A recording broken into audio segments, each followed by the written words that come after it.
আমি বেকারিতে কাজ করি, এর মধ্যে কেকের মধ্যে বার্থডে লিখতে হয়, এখন আমার ইনকাম কি হালাল হবে? বেকারিতে কাজ করি, কেকের মধ্যে বার্থডে লিখতে হয়। শুধু বার্থডে না, অনেক সময় ম্যারেজ ডেও লিখতে হবে, অনেক সময় আরো কিছু লিখতে হবে। ফাত্তাকুল্লাহ মাস্তাতাতুম, আল্লাহ সূরা তাগাবুন বলে যথাসাধ্য আপনি বাঁচবেন। এখন এই শুধু বার্থডে লিখতে হয়, ম্যারেজ ডে লিখতে হয়, বা কারো নাম লিখে দিতে হয়, সেই জন্য আপনি চাকরি ছেড়ে দেবেন সামান্য একটুর জন্য, অথচ কাজটা সব হালাল কাজ করছেন, এমন আমি পরামর্শ দেব না। এটা হিকমতের খেলাফ। হ্যাঁ, সামান্য কিছু আপনার ত্রুটি হচ্ছে, আমাদের জীবনে ত্রুটি আছে, যথাসাধ্য আপনি বাঁচার চেষ্টা করবেন।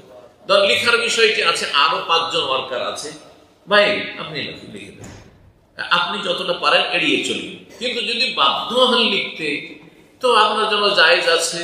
রুজি কিছুটা সন্দেহপূর্ণ হইল, আপনি একটু দান খেরাত করেন। যেন ব্যবসায়িকদেরকে নবী সাল্লাল্লাহু আলাইহি ওয়াসাল্লাম বলেছেন যে কি করে, ইয়া মাশারা তুজ্জার, হে ব্যবসায়িকরা, যারা বিজনেস করছেন তারা শুনেন হাদিসটি।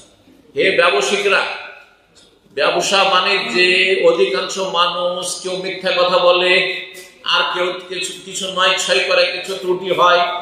শুধু হবে সাদাকা, সুতরাং কিছু দান সাদকা করে দাও, দান সাদকা মিশ্রিত করো। তো কিছু দান সাদকা করে দেন, হয়ে গেল। আপনার বেতন থেকে প্রতি মাসে মাসে একটু দান সাদকা করে দেবেন, আল্লাহ মাফ করবেন ইনশাআল্লাহ।